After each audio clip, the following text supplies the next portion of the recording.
After a widely acclaimed launch of the series in 2022, F1 Manager 23 had to follow up strongly to avoid being a one-hit wonder and appease its niche but demanding community after hitting the ground running in its first outing. The game comes packed with lots of new features for on-track action and decision-making behind the pit wall, such as more intricate race tactics for drivers, different weekend structures such as the newly launched ATA weekends, race replay and scenario modes, along with smaller details like pit crew training schedules. But is there enough improvement to warrant another annual purchase? Let's take a closer look. As per last year, most players will likely find themselves getting preoccupied with the all-encompassing career mode. But before we get into that, there are other distractions this year that are worthy of a mention. Race Replay provides an exciting opportunity to manage a variety of challenges based on the real action across the 2023 season. It's being updated live, in line with the unfolding real-world action, and that alone gives a truly authentic feel to the game itself. Choose from taking any team onto the starting grid, with a trophy on offer for beating their real-world result. Or alternatively, each track comes with a race moment that is linked to a particular team around that track. For example, the Papaya Podium Challenge leaves you 18 laps from the end, trying to guide both McLaren drivers into the top 3 positions. It's certainly a well thought out concept by Frontier, and they've done well to cultivate these change of pace options amongst a genre that often struggles to encapsulate interest and traction outside of the main career modes. Layer onto this the exclusive scenarios such as equal performance cars in Suzuka, or a reduced tyre allocation challenge around Zandvoort, and there really is plenty for the completionist types to conquer, and most importantly, they are truly enjoyable as a step away from the highs and lows of your main career. Segueing back to the career, and the bulk of the structure remains familiar, and as per last year's game. That's not to say there's nothing new outside of the annual roster updates, with a notable update to the UI kicking us off in good style, with many of the menus and submenus now easier to navigate for players to access the data or functionality they require. Focusing on your activities away from a race weekend, there's also an additional focus on pit stops, with a sporting director now part of your hired arsenal of key staff to assist in managing their performance. Couple that with managing their training schedule each month and trying to win the DHL Fastest Pit Stop Challenge over the course of the season, and it's a nice new feature to try balance out amongst everything else. But outside of this new section to manage, there isn't much else to sink your teeth into. Returning players will quickly find themselves comfortable, back managing everything they would have in the 2022 version, and recognising most of the key areas such as car design and research, driver and staff scouting and contracting, along with upgrading their team facilities. Slight changes have been made to other aspects such as car part retention, with the FIA now stepping in to confiscate any parts that are no longer deemed roadworthy, and some other aspects have been upgraded or properly balanced. For example, you can now sign contracts to begin from next season rather than immediately, and that includes extensions.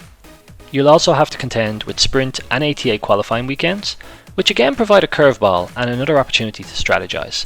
Always welcome to break the monotony during a long season.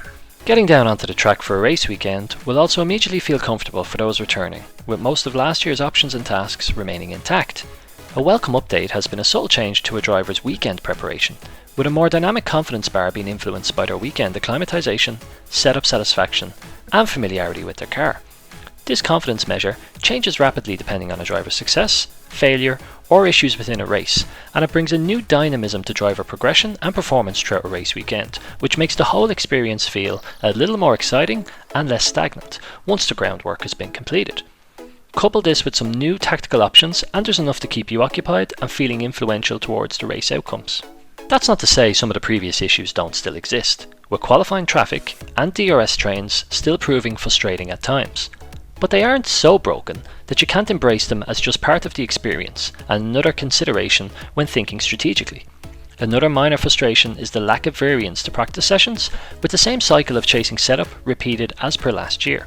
A few side quests or secondary objectives would have been good to shake things up here, and I'm sure many players will find themselves simulating this repetitive part of each race weekend. F1 Manager 23 picks up where its predecessor left off, and has the feeling of many other annual releases, with the primary changes on first view being an updated roster and a slicker UI. The good news is that the game is already in great shape, and new players to the game will quickly find themselves enthralled, with a captivating world that makes you feel somewhat in control of your team's destiny. And that's the key, somewhat in control, because there's so many variables in the racing environment that prevent you from ever feeling certain about achieving an objective or a result, just like real F1. As the great Murray Walker used to say, anything can happen, and it usually does. Whether you decide to take on a challenge and bring a smaller team to glory, or go for an already successful powerhouse and try to stay there, You always feel like there's enough to manage without being overwhelmed either. For returning players, there are enough changes and new features to keep you occupied, particularly if the race replays and scenarios are something you think might capture your interest. The general difficulty also seems marginally harder, which is most welcome, with many social media reports of failed careers at smaller teams, such as Alfa Romeo, which currently seems to be the most daunting challenge of this year's release. Overall, F1 Manager 23 is an excellent revision of a title that already set high standards, and a must purchase for any passionate fans of the genre or series. Understandably though, more casual players that are returning might feel shortchanged by paying full price for more of an evolutionary title than a revolutionary one, and may be best served waiting for the inevitable discounts that will appear in months to come. I rate this game a solid 8 out of 10, and I'm already excited to see what upgrades next year's title brings. Let me know in the comments below what you thought of this year's game, and as always, every like and subscribe is absolutely appreciated. Thanks so much for watching, and we'll see you again soon. Bye bye.